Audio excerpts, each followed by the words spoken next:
Et j'invite l'équipe suivante pour la dernière communication, Monsieur Émile Daraille, sur l'évolution de la chirurgie mammaire en gynécologie, contribution des techniques interventionnelles. D'abord, je voulais remercier l'ensemble des membres de cette assemblée pour l'invitation qui m'a été faite de vous présenter donc les thérapeutiques interventionnelles en cancérologie mammaire et gynécologique. Alors, je commencerai par la pathologie cancérologique mammaire, parce que c'est un problème qui, quantitatif, est important, puisque, comme vous le savez, nous avons plus de 50 000 nouveaux cas de cancer du sein par an en France. Comme vous le savez également, nous sommes confrontés, comme chacun d'entre vous, à 3 problèmes. Bien entendu, le problème principal, c'est la survie de nos patientes, et le corollaire, c'est bien entendu le contrôle de la récidive locale et des métastases. Et le 3e paramètre qui est majeur chez la femme, c'est bien entendu le résultat esthétique qui est d'autant plus important que nous avons de plus en plus des lésions de petits stades. Avec le dépistage que nous organisons, 25% des lésions qui sont découvertes sont des carcinomes in situ. Et si l'on prend en compte les tumeurs T1, nous avons plus de 50% de ces tumeurs qui font moins de 2 cm. C'est dire que la problématique n'est pas simplement oncologique, mais elle est également, et la problématique dans le discours que nous avons avec nos patients, c'est de rassurer celles-ci sur le résultat esthétique que nous aurons. Et le corollaire, c'est de trouver bien entendu des techniques interventionnelles qui puissent épargner le préjudice esthétique. Alors, un petit rappel, pour vous dire que même les chirurgiens qui s'intéressent à l'oncoplastie rapportent des résultats de satisfaction des patientes en termes de résultats esthétiques, pas toujours très bons. 30% des patientes estiment que le résultat n'est pas adéquat. Que d'autre part, si on s'intéresse aux résultats mauvais sur le plan esthétique, ils dépendent directement du volume du sein qui est opéré. Dans la Cochrane, on considère que le résultat sera mauvais dès lors que nous avons une exérèse de plus de 10% de la glande. Dans l'étude de Delay, il considérait qu'il fallait un préjudice de plus de 20% de la glande mammaire pour avoir de mauvais résultats. C'est dire que, là encore, je souligne l'intérêt des thérapeutiques interventionnelles sur lesquelles je reviendrai. Et puis, bien entendu, il y a le terrain, que vous connaissez, le diabète, le tabac surtout, et les antécédents de chirurgie mammaire. Deuxième problématique, c'est celui du diagnostic de ces lésions. Comme vous le savez, la majorité des lésions sont diagnostiquées grâce aux microbiopsies, grâce aux macrobiopsies, qui le plus souvent permettent même d'enlever la totalité de la lésion. Le seul problème de ces micro- ou macrobiopsies, c'est de savoir si la lésion est complète, si les marges sont saines ou non. Donc on se trouve devant une situation où on est contraint parfois de poser l'indication d'une chirurgie, y compris en oncoplastie, pour permettre l'exérèse de ces lésions avec, bien entendu, les repérages péropératoires. Et puis, se sont développées enfin des techniques interventionnelles au sens propre du terme. Il y a eu d'abord le premier système qu'on appelait le système ABI, et d'autres qui sont parvenus ultérieurement, et enfin, un système qui s'appelle le système Intact, qui est venu d'ailleurs des États-Unis et que le professeur Usan, qui n'est pas là, avait importé en France. Nous avons été le premier centre à notre connaissance à utiliser cette technique, puis secondairement Jean-Yves Serror, qui le fait encore actuellement dans son cabinet privé. Alors sur le plan pratique, il faut bien entendu une machinerie. Et donc une table dédiée qui permet l'exérèse de ces lésions, soit sous contrôle radiologique exclusif, soit sous forme échographique. Et ce matériel permet l'exérèse de lésions jusqu'à 2 cm de diamètre, comme vous pouvez le constater. Et sur la photo du haut, vous pouvez constater que le préjudice esthétique peut être considéré comme minime, c'est-à-dire qu'il faut utiliser cette technique. Mais la technique de l'Intact a des limites. Ces limites sont liées à la morphologie de la patiente et notamment l'épaisseur du sein. Il faut au minimum une épaisseur de 30 mm pour pouvoir accéder à cette technique. Il y a aussi des difficultés particulières chez la femme un peu plus âgée, mais là, l'écho-guidé, la technique écho-guidée est particulièrement importante. La deuxième problématique, ce sont les lésions qui sont très superficielles, où là, il peut y avoir un effet thermique et un mauvais résultat avec une rétraction de la peau, ce qui pose un problème. Quoi qu'il en soit, nous avons à notre disposition 3 types de paniers qui permettent d'enlever ces lésions, 12, 15 et 20 mm. Et comme vous pouvez le constater, sur les premières séries que nous avions, eh bien, nous avions un taux d'échec qui est relativement faible, puisqu'il n'était que de 2,4%. La grosse critique que nous avions jusqu'à un passé relativement récent, et vous verrez pourquoi je dis ça, c'était l'artefact thermique qui était lié à l'ablation de la lésion. En effet, nous avons un effet de coagulation autour de l'exérèse qui varie entre 0,1 et 1 mm. Ce qui fait que bon nombre d'études se sont acharnées à dire, vous voyez bien que cette technique est peu fiable car on ne peut pas évaluer les marges de sécurité, ce qui était vrai dans notre expérience de 3,6%. Et puis, tout récemment, les recommandations de l'ASCO qui ont été publiées en avril de cette année et qui soulignent qu'en fin de compte, cette problématique de marge est relativement secondaire. À partir du moment où il n'y a plus de lésions au contact de la zone qui est ancrée, on peut considérer que l'exérèse est complète et qu'il est inutile donc de refaire des interventions chirurgicales pour effectuer une exérèse complémentaire. Et ceci remet au goût du jour, je pense, la technique intacte, ce d'autant que désormais elle est réalisable avec la procédure du ganglion sentinelle sous anesthésie locale. Donc je pense que, alors même qu'elle a eu un certain intérêt il y a quelques années, elle est descendue en termes d'intérêt auprès de nos collègues, mais elle doit retrouver, grâce à ces nouvelles recommandations, à mon avis, une place particulière pour les petites lésions. Le deuxième problème que je vous ai souligné, c'est bien entendu essayer pour le chirurgien que je suis, puisque mes 3 collègues qui ont présenté sont des radiologues, c'est bien entendu de limiter l'exérèse tumorale, puisque je vous ai démontré qu'il y avait directement une corrélation entre le volume de glande que vous allez enlever et le résultat esthétique que vous allez avoir. Un très bel essai, enfin, c'est l'essai Colbart qui a analysé l'intérêt de l'éco-guidage pour l'exérèse des lésions. Et là, dans cet essai, vous pouvez constater qu'ils ont comparé la chirurgie classique avec la palpation du chirurgien à celle de la chirurgie sous éco-guidage. Eh bien, vous pouvez constater qu'il existe indiscutablement un volume de sein qui est enlevé bien plus faible dans le groupe des patients qui ont été opérés sous éco-guidage. Deuxième élément très intéressant, c'est que les marges de sécurité négatives étaient très nettement supérieures dans le groupe des patientes opérées par échographie. C'est dire que la réflexion que nous devons avoir désormais, c'est de ne pas être simplement des chirurgiens, mais aussi d'adapter l'échographie à notre activité en cancérologie mammaire. Ceci est d'autant plus vrai qu'il y a un très beau travail qui vient d'être publié montrant notre inadéquation quand on n'utilise pas l'échographie.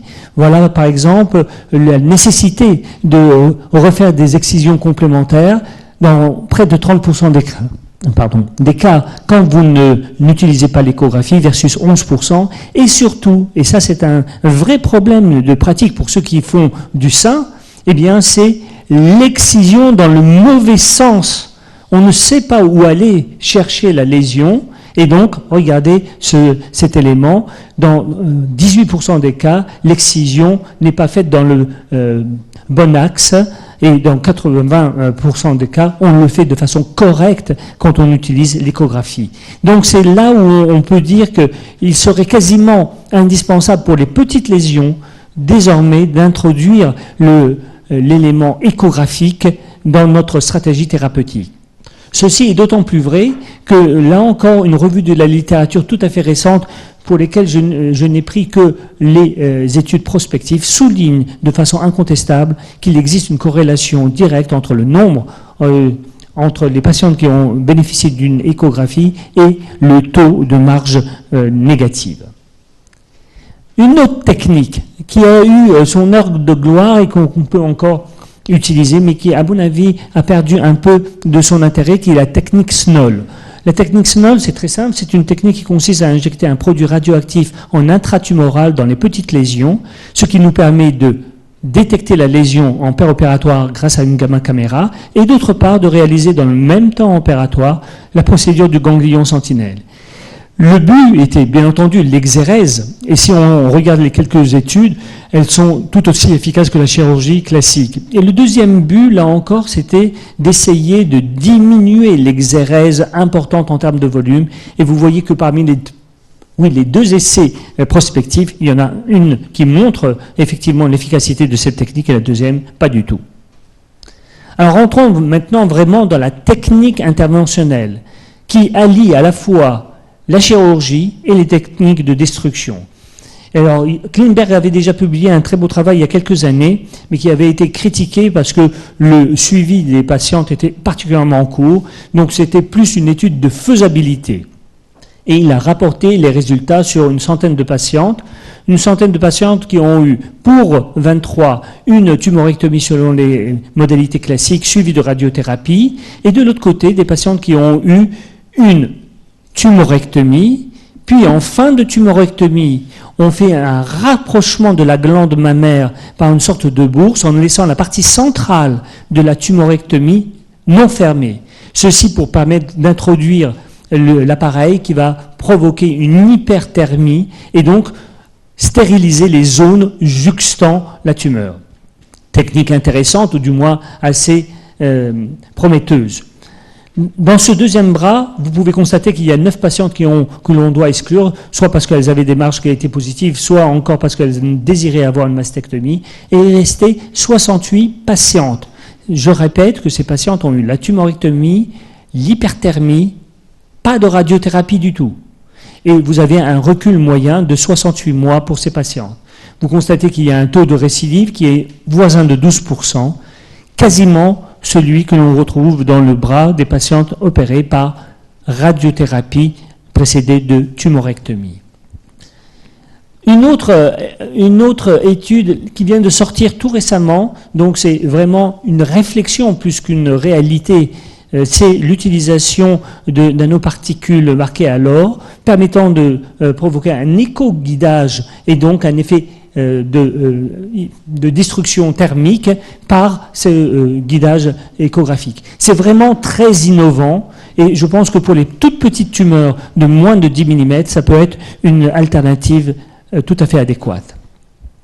Qu'en est-il de la cancérologie gynécologique et des thérapeutiques interventionnelles? J'avoue que là, vous allez être très déçus par mon topo parce qu'il n'y a quasiment rien dans la littérature. Alors, vous avez déjà eu un topo qui a été fait ici par Marc Bazot il y a quelques mois sur l'embolisation. Donc, je ne reviendrai pas sur la technique. Et vous avez eu un deuxième topo par Henri Marais qui utilisait les techniques de destruction dans la pathologie bénigne et notamment dans le cadre des fibromes. Eh bien, ces techniques ont été adaptées à la pathologie cancéreuse et quelques cas ont été publiés dans la littérature. J'avoue que vous verrez que le niveau de preuve est particulièrement modeste, pour ne pas dire inexistant. C'est-à-dire que c'est la faisabilité qui est présentée et pas du tout les résultats. Alors, je le rappelle, il y a plusieurs techniques. Notre collègue de Bordeaux a rappelé l'intérêt de ces techniques d'ultrasons que l'on peut utiliser sous contrôle échographique, très intéressant, et donc avec peu d'invasion ou du moins peu d'agressivité vis-à-vis des patients. Un seul problème que nous avions rencontré déjà dans les fibromes, c'est le risque urétéral majeur puisqu'il y a eu plusieurs dommages urétéraux. La deuxième technique, là encore que je ne vais pas développer puisque notre collègue, là encore de Bordeaux en a parlé, c'est l'utilisation sous contrôle IRM, très belle technique a priori, avec une certaine efficacité. Mais là encore, je rejoins tout à fait sa conclusion qui était celle de l'absence de cotation de cet acte.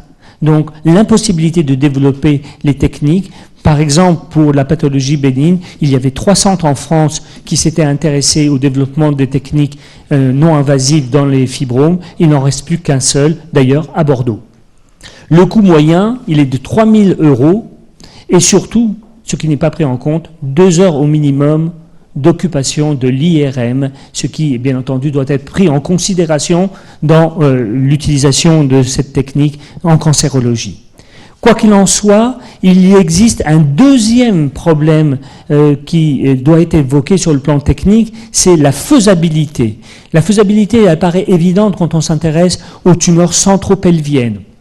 Tout autre est la problématique quand on se trouve devant des lésions latéropelviennes, où là, comme on l'a dit tout à l'heure, il existe un risque qui est d'une part vasculaire et surtout urétéral, qui a été rapporté d'ailleurs à plusieurs reprises.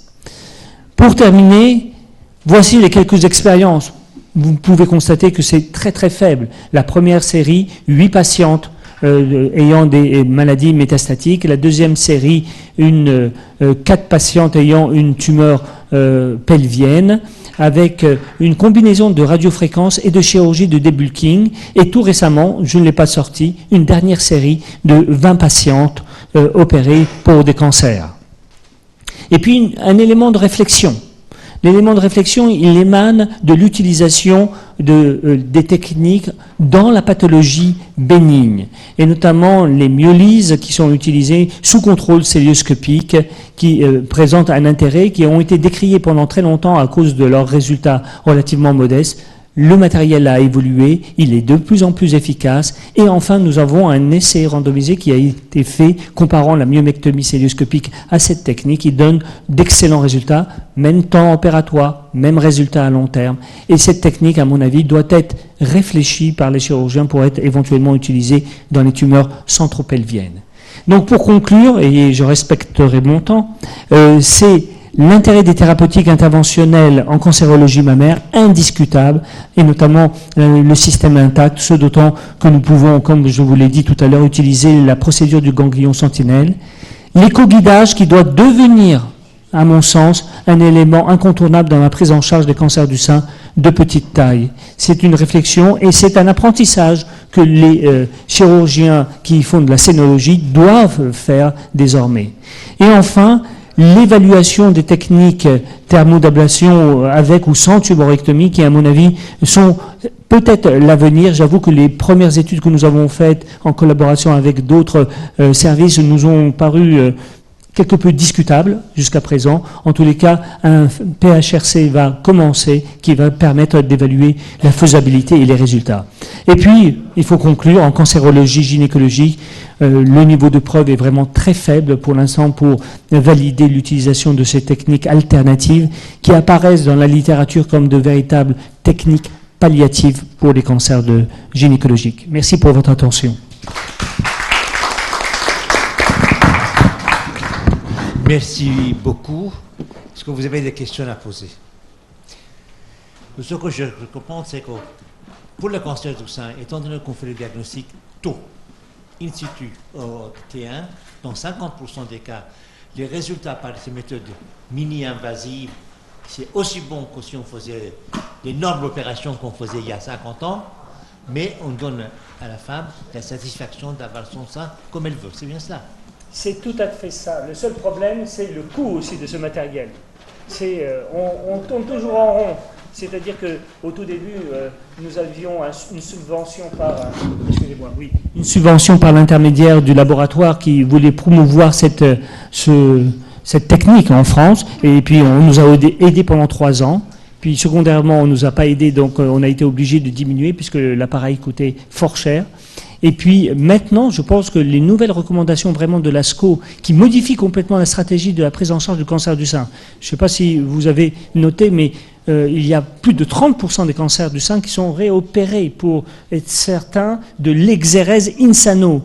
Fini, pour ainsi dire. C'est une véritable révolution en scénologie. Donc c'est un élément très très important. Je pense que maintenant l'évolution ne va pas se faire de la part des médecins, mais de la requête des patientes qui vont demander de plus en plus des techniques mini-invasives. Pour terminer cette séance sur une note optimiste, je peux vous dire que cette question ça s'est posée à multiples reprises dans d'autres domaines. Quand il s'agissait de faire des assistances circulatoires, des cœurs artificiels, des valves percutanées, des stents dans les artères coronaires, on est tous passés par le même problème. Avec un peu de patience, beaucoup de persévérance et l'appui des patients et les collègues, vous réussirez. Merci beaucoup. Merci beaucoup. Et puis donc, on se retrouvera à la fin de l'année pour la deuxième séance. Merci beaucoup et merci mon président.